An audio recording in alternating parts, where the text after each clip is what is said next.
This is Liz. For those who don't know me, for those who do, if you watch my previous video, you could tell that I'm wearing the same shirt and I'm not wearing any makeup, and it might look the same. Yes, I recorded 2 YouTube videos in the same night while I'm cooking some chicken. Either way, this is chapter 5 of this is chapter 5 of Liz's sad stories or memories, however you want to call it. So this is when my first boyfriend's little brother committed suicide. Look, so this affected me in so many ways, and it's funny that people didn't realize how it affected me. Okay, so me, I was suicidal at that time, you feel me? I wanted to kill myself, and I actually had tried to kill myself. I don't know what was going on through my head when I was that age, and I would cut myself and this and that, you know. I would do crazy stuff. I was really depressed.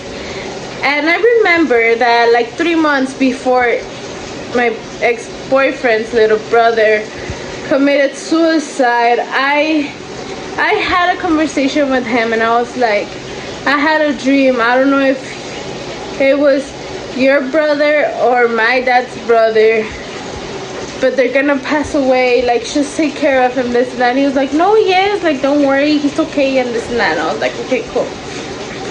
Months passed, and I thought everything was okay, you know. He was really happy. He was in my quinceañera court.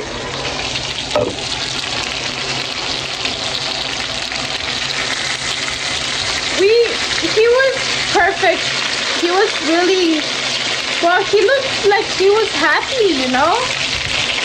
At the day of my quinceañera, it looked like nothing was working. Ay, estoy cocinando y uso mi teléfono.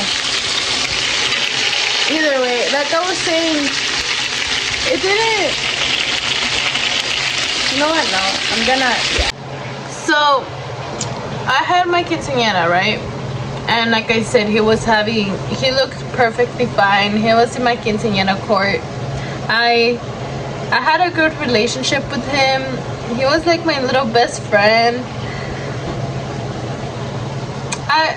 I loved him just like I loved all his family, you know. And I still love them. I really appreciate them because they helped me a lot, you know. And to this day they still continue helping me if I need help, and I do the same, you know. But I remember that some days after my quinceañera court, that's when he committed suicide. And I remember that night I wanted to go to one of my friend's quinceañeras,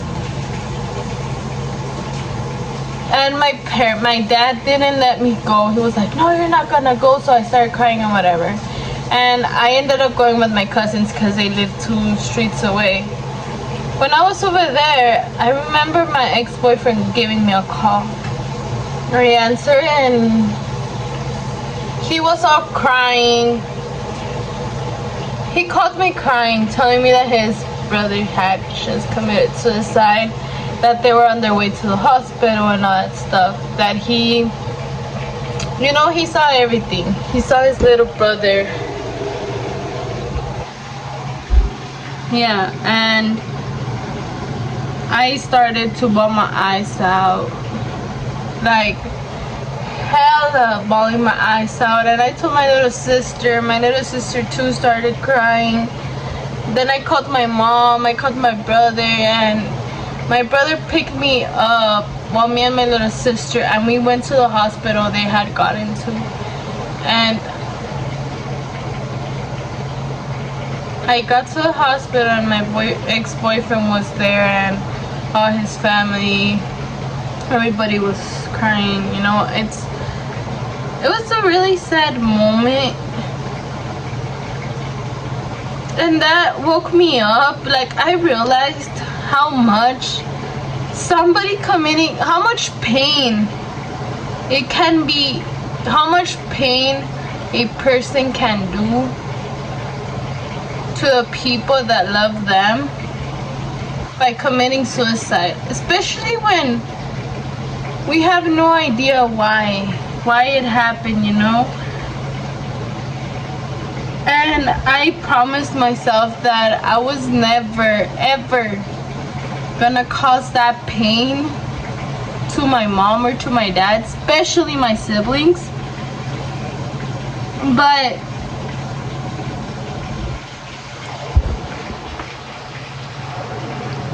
after that, I became really antisocial. I distanced myself from everybody. I was so scared to lose somebody I loved, especially like a friend.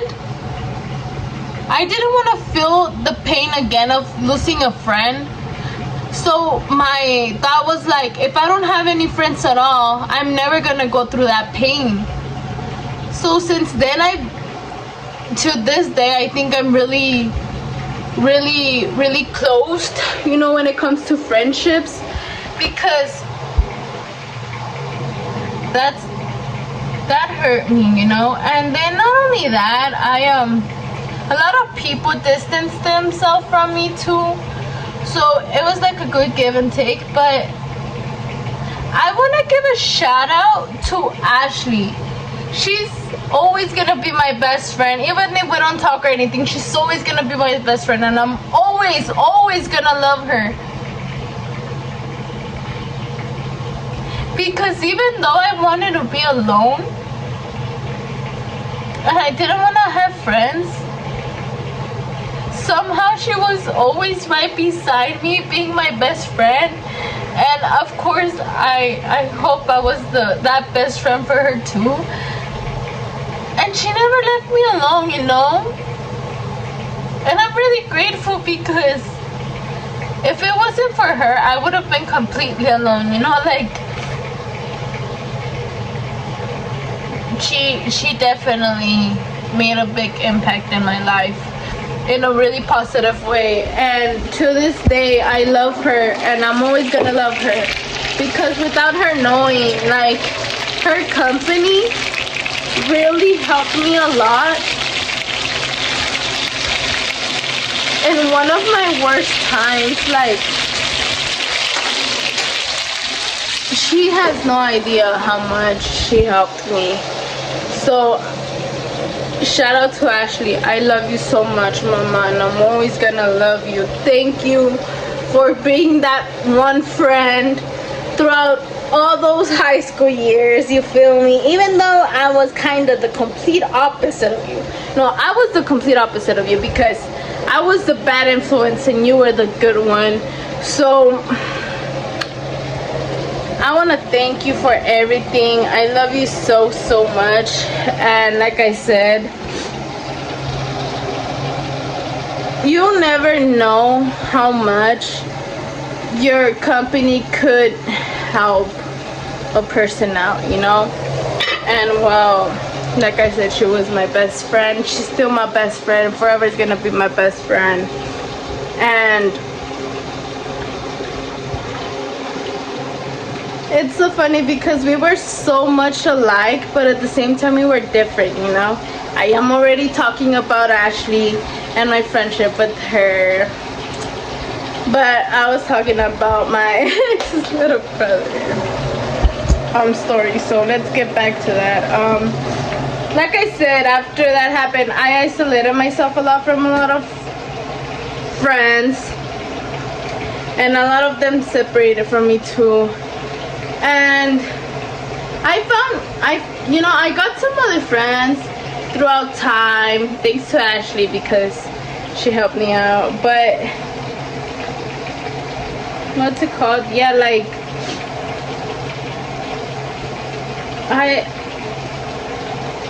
I can't explain how much that suicide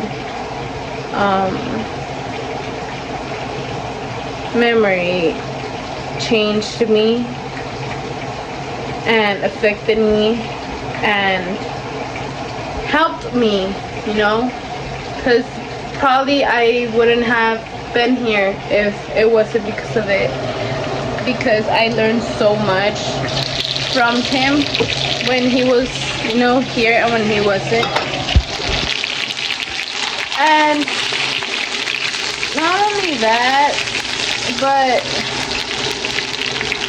I'm also really grateful for the family, you know. Yeah, so for everybody that I went to high school with and you never knew why I was always having my earbuds, you know, I was the crackhead or whatever, you feel me? It was because I was really hurt. I wasn't a payasa or a mamona. I've never have been. I just was hurt and I was scared of building friendships, you feel me? But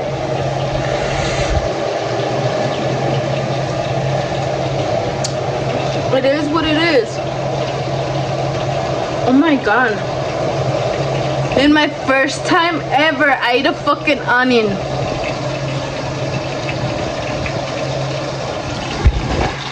I thought it was a fucking cáscara del pollo.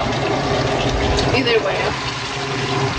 That's how it looks. I hope my dad likes it, and if not, pues hay que me lo deje y yo me lo como.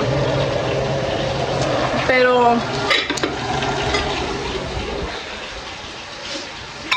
I hope you guys enjoyed listening to my story, and I really appreciate you guys for listening to me, for opening your heart, you know, taking your time to see my videos as well. I really appreciate you so much. I love you guys, and don't forget to like, subscribe, and comment. Also, never forget that my DMs are always open up for you guys, so if you ever need anything, here's my Instagram. DM me. It doesn't matter the time. You need to talk to someone on the phone, give me a call. I'm here for you guys. I love you all, and I'll see you next time.